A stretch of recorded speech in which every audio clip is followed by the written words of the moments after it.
Suddenly, the saloon doors slammed open, killing the tinny piano music in an instant.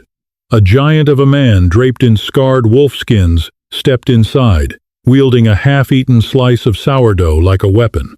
"Who baked this bread?" he roared, while back in the kitchen, a terrified cook squeezed her eyes shut and prayed for mercy. The year was 1882, and the silver mining town of Silver Plume, Colorado, was a place where dreams went to be ground into dust. The air tasted permanently of pulverized rock and cheap whiskey, and the people were just as harsh. In the sweltering, windowless kitchen of Caldwell's boarding house and saloon, Henrietta Hattie Coulter wiped a bead of sweat from her brow, leaving a white streak of flour across her flushed skin. Hattie was a woman of substantial size in a world that routinely starved people down to their bones. She carried deep, soft curves, a broad waist, and heavy hips wrapped tightly in a faded gingham dress and a heavily stained apron. In the cruel whispers of the town, she was a target. Men in the saloon made crude jokes about her taking up 2 seats on the stagecoach, while the skinny, sharp-tongued parlor girls snickered when she squeezed past them in the narrow hallways. Hattie bore it all in silence, dropping her gaze and burying her sorrow in the only place where she held absolute power, the dough. She was a master of the cast-iron stove. While the world outside was cold and unforgiving, her kitchen was alive with the rich, intoxicating aromas of rendered bacon fat, roasting wild sage, and her prized possession, a 50-year-old sourdough starter she had carried all the way from Tennessee in a ceramic crock. She called the starter Bessie. It was the only living thing in Silver Plume that didn't judge her. Jebediah Caldwell, the ruthless, penny-pinching owner of the establishment, pushed open the swinging kitchen doors. He was a weasel of a man with a perpetually greasy mustache. "You burning the roast again, Hattie?" Jebediah barked, his eyes darting around the kitchen looking for something to criticize. "We got a full house tonight. Payday at the terrible mine. And listen to me, you heavy-footed cow. I don't want you waddling out into the dining room tonight.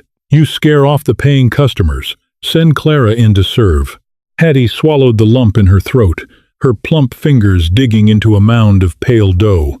"Yes, Mr. Caldwell, the roast is fine, and the bread is just coming out." "It better be," he spat, letting the door swing shut behind him. Hattie sighed, turning to the massive black iron oven. Using thick woolen pads, she pulled out 4 steaming, golden-brown loaves of sourdough. The crusts crackled as they hit the cooler air, a beautiful, violent sound. She brushed them with a touch of precious churned butter. For a moment, the sheer perfection of the bread brought a brief, proud smile to her round face. But the peace was shattered by a sudden, deafening silence from the dining room beyond the swinging doors. The raucous laughter, the clinking of cheap tin plates, the hollering of the miners, it all stopped as if someone had just dropped a lit stick of dynamite in the center of the room. Hattie crept toward the door and peered through the wooden slats. Standing in the entryway was a man who looked like he had been carved out of the mountain itself. It was Grayson Cade. The townspeople called him Grizzly Cade. He was a towering, broad-shouldered frontiersman, standing well over 6'4", draped in heavy, weather-beaten animal hides. A thick, dark beard obscured the lower half of his face, but a jagged, pale scar cut a vicious line from his left cheekbone up through his eyebrow. He carried a Winchester rifle casually in one massive hand, and a pair of long-bladed hunting knives rested at his hips. Rumors about Grayson Cade were the lifeblood of Silver Plume. Some said he was a former Texas Ranger who had gone mad. Others swore he had killed 3 men with his bare hands in Cheyenne over a stolen horse.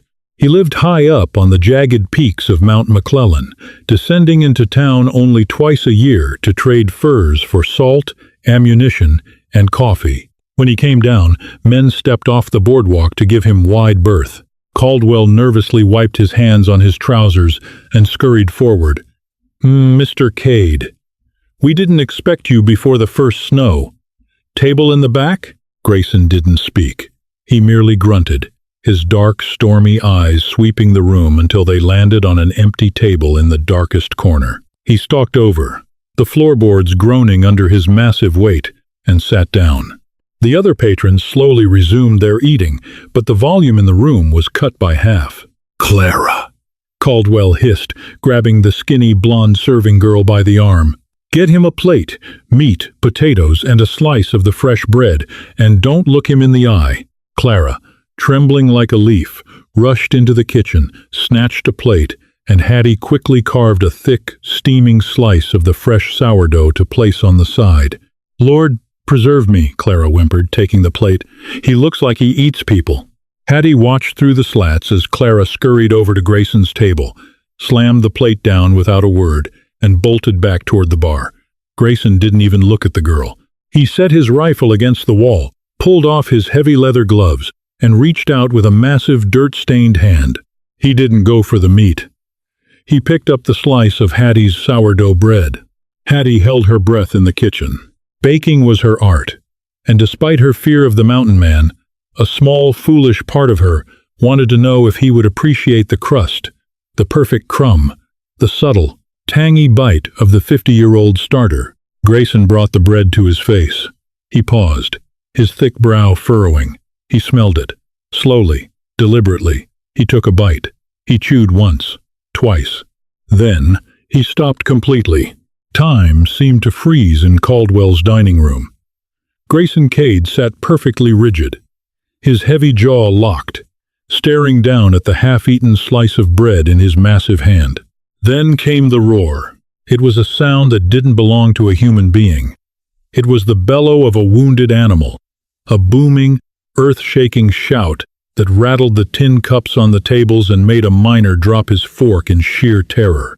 Grayson slammed his fist down onto the heavy wooden table with such force that the wood splintered and the plate of roast beef jumped into the air, crashing to the floor in a mess of gravy. He stood up, towering over the terrified patrons, his chest heaving under his furs. His dark eyes were wild, blazing with an unhinged intensity that sent patrons scrambling backward out of their chairs.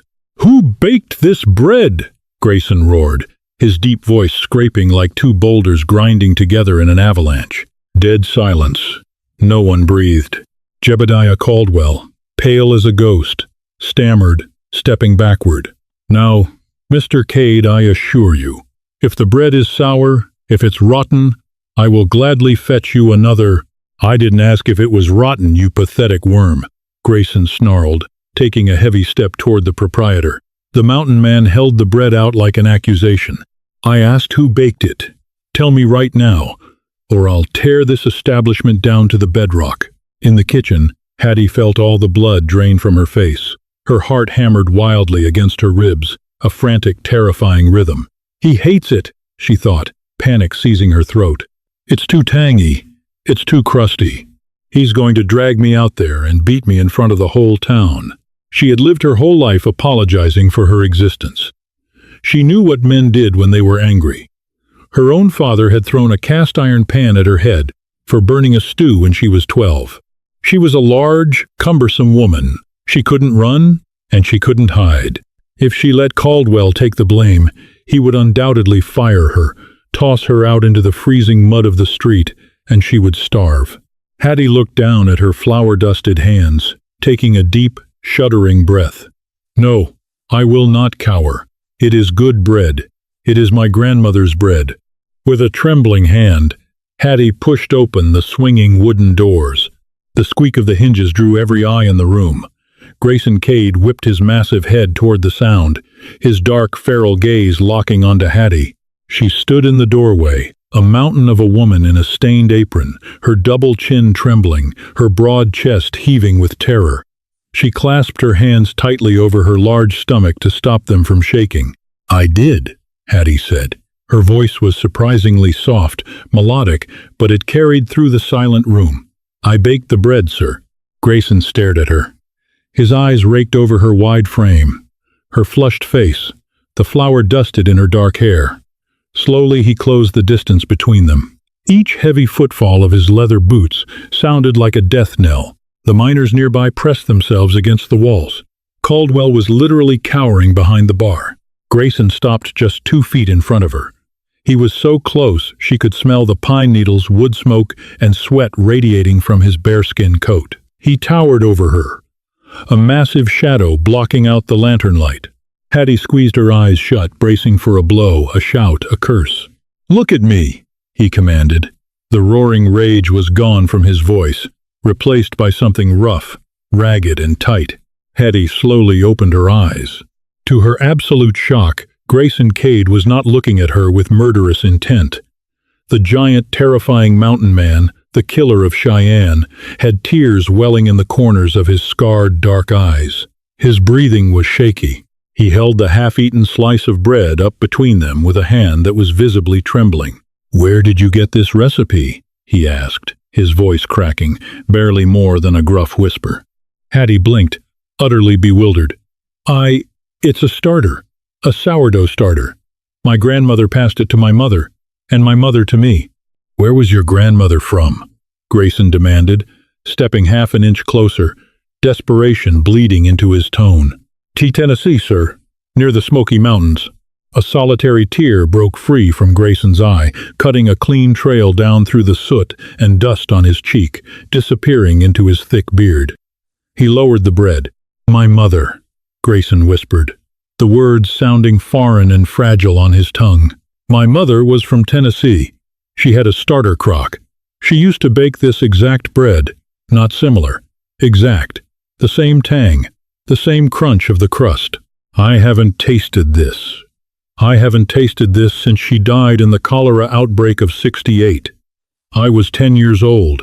The entire saloon was completely speechless. The terrifying Grizzly Cade was weeping over a slice of bread, standing face to face with the heavy-set, mocked cook of the boarding house. Hattie felt a sudden, profound shift in her chest. The fear melted away, replaced by an overwhelming wave of empathy. She looked at this massive, dangerous man, and she didn't see a killer anymore. She saw a lonely, broken boy who had been surviving in the freezing wilderness, starving for a piece of home.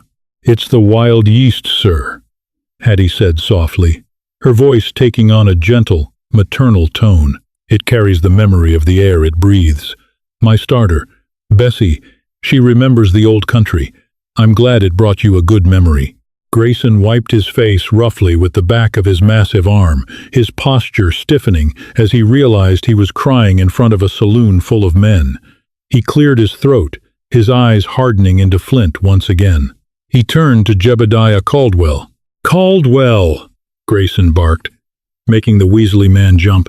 "Yes, Mr. Cade? How much do you pay her?" Caldwell looked confused. "Who?" "Hattie. I give her room and board in the attic, and $2 a month." Grayson scoffed in disgust. He reached into his heavy coat and pulled out a thick, heavy leather pouch. He tossed it through the air. It hit the bar in front of Caldwell, with a loud, heavy, clinking sound of solid gold and silver coins. "There's $100 in there," Grayson said, his voice ringing with absolute authority. "That buys out whatever pathetic contract you have with her. She doesn't work for you anymore." Hattie gasped, her hands flying to her mouth. "Sir, what are you—" Grayson turned back to Hattie, looking her dead in the eye. "You're coming with me to my cabin on Mount McClellan. You will be my cook. I will pay you $20 a month, plus all the provisions you need. No one will disrespect you, and no one will ask you to hide in a kitchen." The saloon erupted into murmurs. Jebediah Caldwell's greedy eyes darted from the heavy pouch of gold to Hattie, then back to the imposing mountain man. While he loved money, his pride and his need to control those beneath him reared its ugly head. "Now hold on a minute, Cade," Caldwell stammered, trying to sound authoritative while keeping the bar between them. "You can't just buy my cook. Who's going to feed my boarders? And besides, you don't know what you're asking for. You want her? Have you looked at her?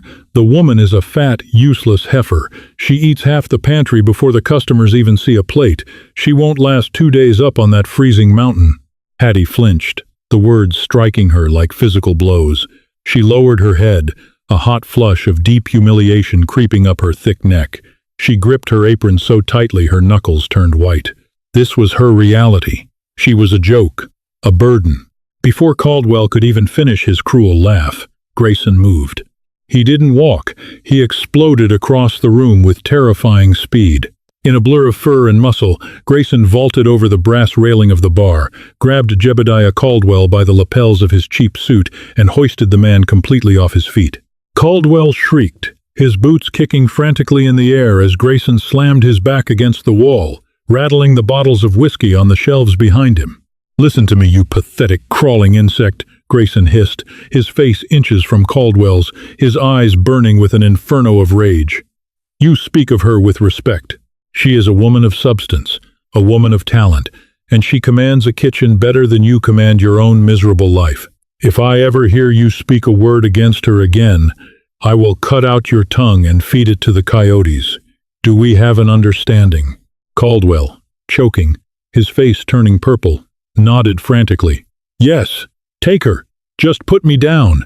Grayson dropped him in a heap on the floor. He stepped back over the bar, adjusted his furs, and walked back to where Hattie was standing, frozen in absolute shock. No man had ever stood up for her. No man had ever defended her honor, let alone called her a woman of substance. A strange, fluttering warmth bloomed in her large chest. "Pack your things," Grayson told her, his voice softening just a fraction. "We leave in 20 minutes. The snow is moving in, and it's a 4-hour ride up the pass." Hattie hesitated. I don't know you, Mr. Cade. I'm just a cook. I'm heavy. I'm not meant for the wild." "You survived in this miserable town," Grayson replied evenly, looking at her with a strange, piercing respect. "You're stronger than you think. Bring your starter crock. I'll load the mules." 20 minutes later, Hattie was standing outside in the bitter, biting wind of the Colorado night. She had packed everything she owned into one single canvas sack. 3 oversized dresses, a comb, a few worn books, and her precious ceramic crock holding Bessie. Grayson was waiting by 2 massive sturdy pack mules and a massive black draft horse that looked as mean as its owner. When he saw Hattie shivering in her thin, threadbare woolen coat, he didn't say a word. He simply untied a massive, heavy blanket woven from thick grizzly bear hide from his saddle. He stepped close to her and draped it over her broad shoulders, wrapping it securely around her large frame. The sheer weight and incredible warmth of the fur instantly chased the cold away. "Thank you," she whispered, looking up at his scarred face. "Don't fall behind," was all he said.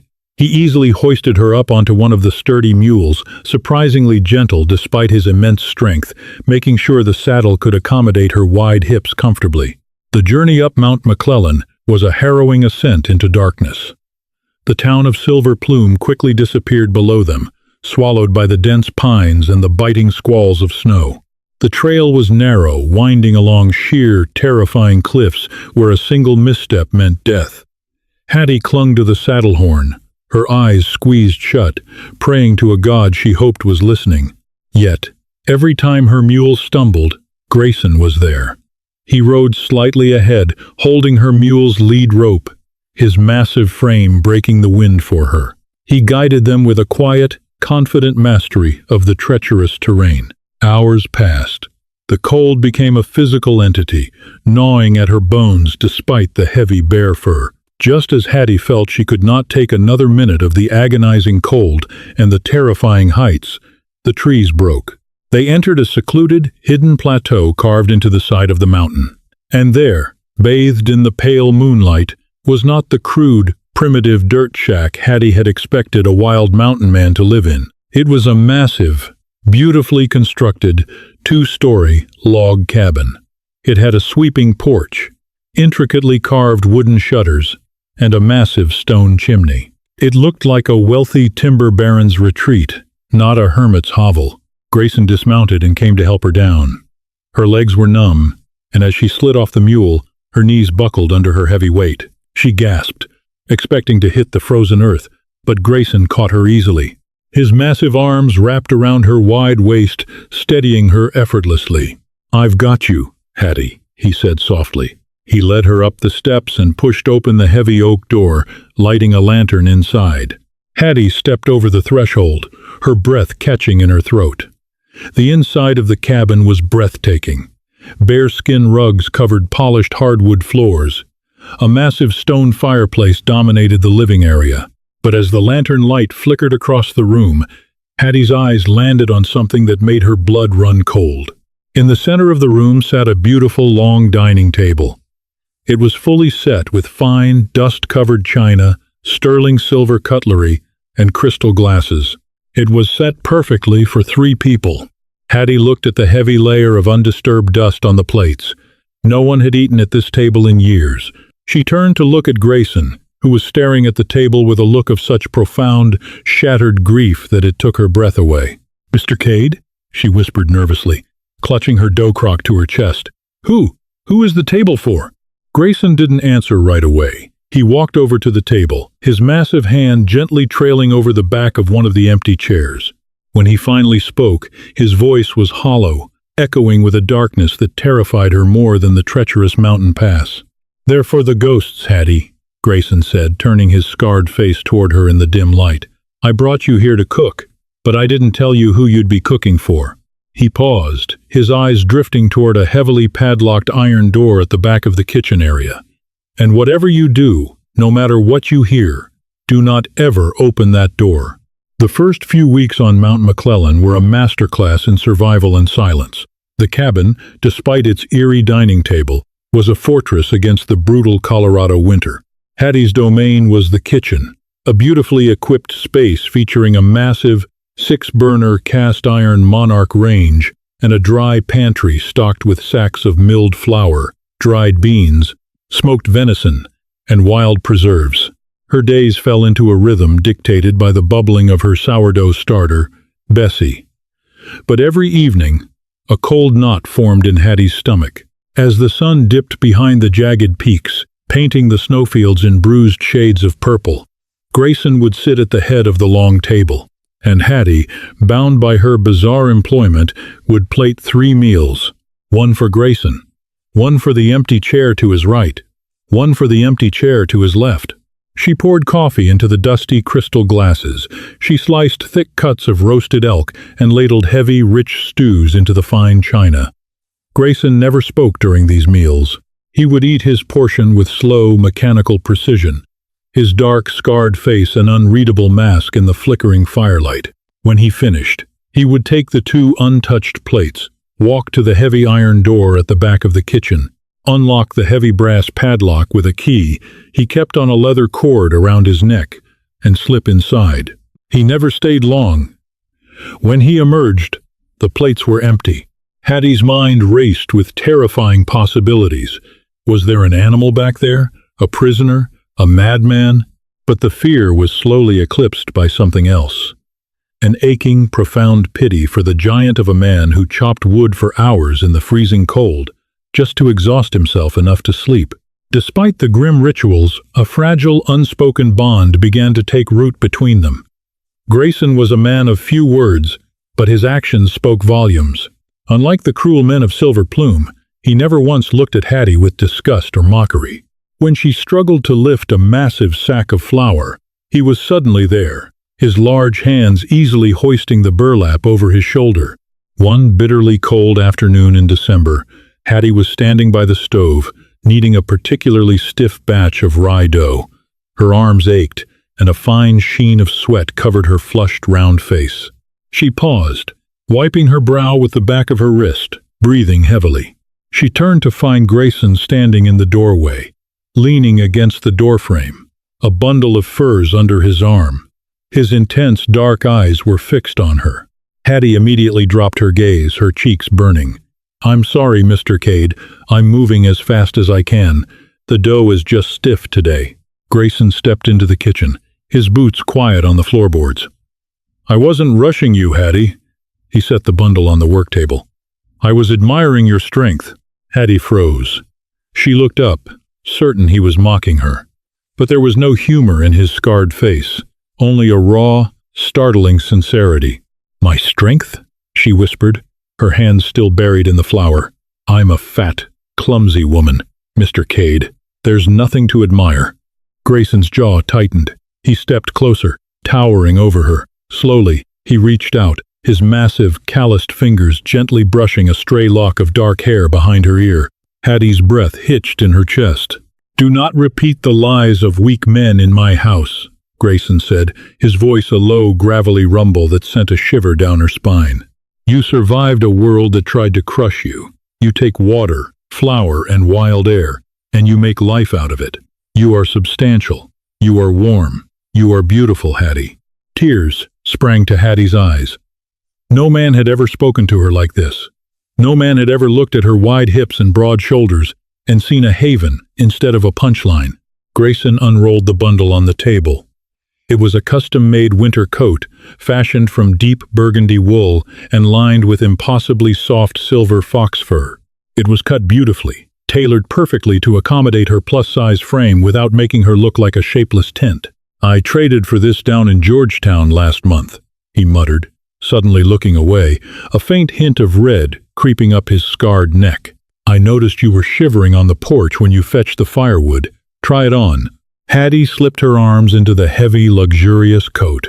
It fit like an embrace. She looked at Grayson, her heart swelling with an emotion she had long denied herself. "Thank you, Grayson," she said softly, using his first name for the very first time. He met her gaze, the ghost of a smile pulling at his lips. But the moment was shattered by a sudden, echoing thud from behind the iron door. It sounded like a heavy rock striking wood, followed by a low, mournful sigh that seemed to travel up through the floorboards. Hattie jumped, instinctively backing away. Grayson's face darkened instantly. The tenderness vanished, replaced by the haunted, hollow look of a condemned man. He reached for the key around his neck. "What is back there, Grayson?" Hattie pleaded, stepping into his path. "Please, you're scaring me. What are you feeding?" Grayson stopped. He looked down at her, his eyes agonizingly sad. "I am not feeding a monster, Hattie. I am feeding the earth." He stepped past her, unlocked the heavy padlock, and pushed the iron door open. He didn't close it behind him. Heart pounding, Hattie slowly crept to the doorway and peered into the gloom. There was no room behind the door. It opened directly into a dark, rough-hewn tunnel plunging into the side of the mountain. It was an old silver mine shaft. A few feet in, the tunnel was completely blocked by a massive, catastrophic cave-in of jagged granite and splintered timber.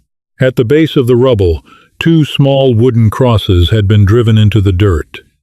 Arranged neatly around them were dozens of empty china plates. Her name was Sarah. Grayson's voice echoed from the darkness. He was kneeling in the dirt, his broad shoulders shaking. "And my boy was William. He was 4. 5 years ago, I struck a vein of silver back here. I got greedy. I kept digging, ignoring the rotting timber. One afternoon they came in to bring me lunch. The mountain collapsed." Hattie gasped, slapping her hands over her mouth. "I dug for 3 days," Grayson whispered, tracing the wood of the smaller cross. "My hands were stripped to the bone. But the boulders were too heavy. I heard them calling for me in the dark. And then, I didn't hear them anymore." He stood up, turning to face Hattie, his eyes hollow. "I built this cabin over the entrance so no one could ever disturb them. The food. I take the food down the shaft and throw it into the chasm. It's madness, I know. But if I stop, it means they're really gone." Hattie didn't hesitate. She didn't retreat in fear. The immense maternal warmth that made her who she was took over. She walked past the iron frame, down into the cold, dusty earth, and wrapped her large, soft arms around the trembling giant. Grayson collapsed against her, burying his scarred face in her shoulder, letting out a broken, agonizing sob. Hattie held him tight, rocking him gently in the dark, her tears mixing with the dust of the mountain. January brought the worst blizzards the Colorado Territory had seen in a decade. The cabin was buried to the windowsills, trapping them in a world of firelight, the smell of baking bread, and quiet intimacy. Since the revelation of the mine, Grayson had stopped setting the ghost plates. The heavy weight in the cabin had lifted, replaced by tentative laughter and long evenings reading by the hearth. But the past is a persistent hunter. It was a Tuesday afternoon. The snow had finally stopped, leaving a blinding, silent white expanse. Grayson was outside, chopping wood, his Winchester rifle resting against the porch railing as usual. Hattie was inside, pulling a bubbling golden-crusted venison pie from the Monarch stove. She heard a shout, followed instantly by the deafening crack of a gunshot. Hattie dropped the pie pan, the hot gravy splattering across the floor. She rushed to the frosted window and wiped a circle in the glass. 3 men were in the yard. They wore heavy dusters and dark bandanas. One of them, a tall, gaunt man with a silver star pinned to his lapel, held a smoking revolver. Grayson was on his knees in the snow, clutching his shoulder, dark crimson blood staining his heavy furs. He had been ambushed from the tree line before he could reach his rifle. "Josiah Galt," Grayson spat, glaring up at the gaunt man. Galt chuckled, a dry, rattling sound. He was a notorious bounty hunter out of Denver, a man known for bringing his bounties in dead more often than alive. "Hello, Grizzly. Heard you had a nice little setup up here. Jebediah Caldwell in Silver Plume was mighty helpful after you humiliated him. Told me about your cabin, and he told me about the silver mine you got hidden inside." "There's no silver, Galt," Grayson growled, trying to stand, but one of the thugs kicked him brutally in the chest, sending him sprawling into the snow. "We'll see about that," Galt sneered. "Tie him to the porch post. Let him freeze while we clear out his vault." Inside the kitchen, Hattie's blood ran cold. She was terrified, but as she watched the thugs drag the bleeding Grayson toward the porch, something snapped inside her. It was the same fierce, protective rage that had kept her alive all these years. This was her home. This man had treated her like a queen. She would not let these vultures tear it apart. Hattie grabbed the heaviest weapon she had, her 12-inch solid cast-iron skillet, still slick with hot bacon grease. She hid behind the heavy oak door as Boots stomped up the porch steps. The door was kicked open, splintering the frame. Galt strode in, his 2 thugs behind him, bringing a blast of freezing wind.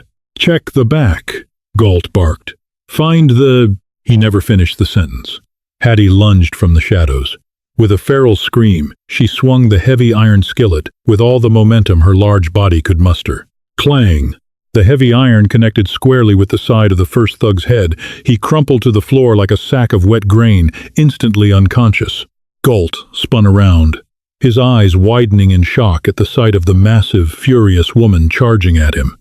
He raised his revolver, but Hattie didn't stop. She barreled into him with her full weight, hitting him like a runaway locomotive on the Colorado Central Railroad. Galt flew backward, crashing through the wooden dining chairs, his gun firing wildly into the ceiling. The third thug cursed and lunged at her, drawing a hunting knife. Hattie stumbled, her foot catching on the fallen chair, and crashed heavily to the floorboards. The thug raised the knife, grinning maliciously. Suddenly, a massive shadow filled the doorway. Grayson, having ripped the wooden porch railing clean off to free his tied hands, stood in the frame. His shoulder was bleeding heavily, his face pale, but his eyes were pure, terrifying hellfire.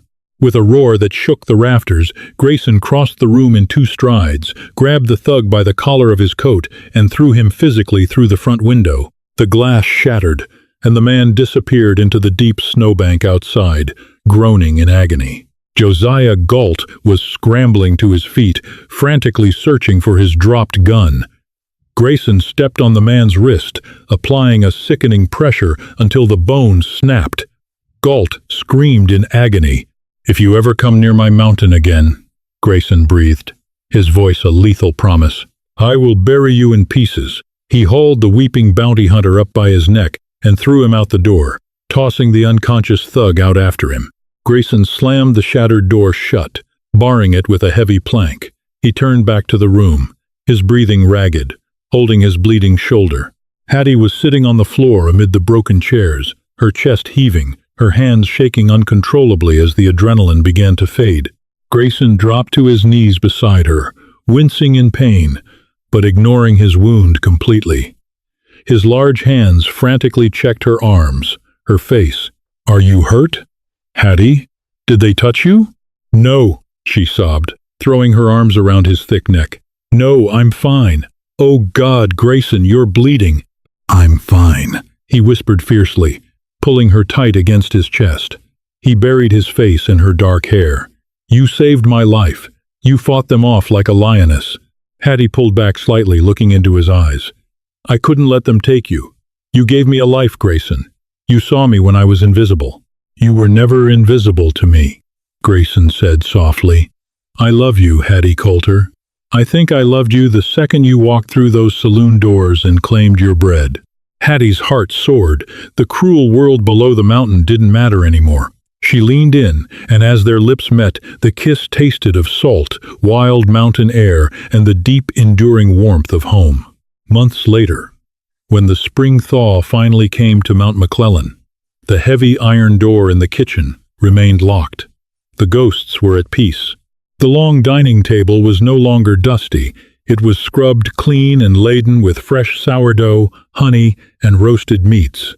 And Grayson Cade, the terrifying grizzly of the mountain, sat at the head of the table, holding the hand of his wife, the most beautiful, substantial woman in the territory. This incredible story of Hattie and Grayson proves that true strength isn't about physical perfection. It's about resilience, courage, and the warmth of a loving heart. A little sourdough and a lot of bravery can change a life forever. If this Wild West romance touched your heart, please like this video, share it with your friends, and hit that subscribe button for more thrilling, dramatic tales from the frontier. Don't forget to leave a comment below. Hi, my name is Prairie Rose, the owner and manager of Obese Girl, Oregon. After watching the video, Who Baked This Bread? The mountain man roared, the plus-size cook feared the worst. I'd really like to know what you think. How did this story make you feel? What stayed with me most was the mix of fear, courage, and the hope that kindness can change a difficult moment. Sometimes the people we expect to judge us end up surprising us, and that reminder feels worth carrying into everyday life. Have you ever been in a situation where your first impression turned out to be completely wrong? What part of this story stood out to you the most? If this message meant something to you, maybe let it encourage you to give someone a little more understanding the next time life gives you the chance. And if you enjoyed stories like this, I'd love to hear your thoughts in the comments. And you're always welcome to like or subscribe if you'd like to see more.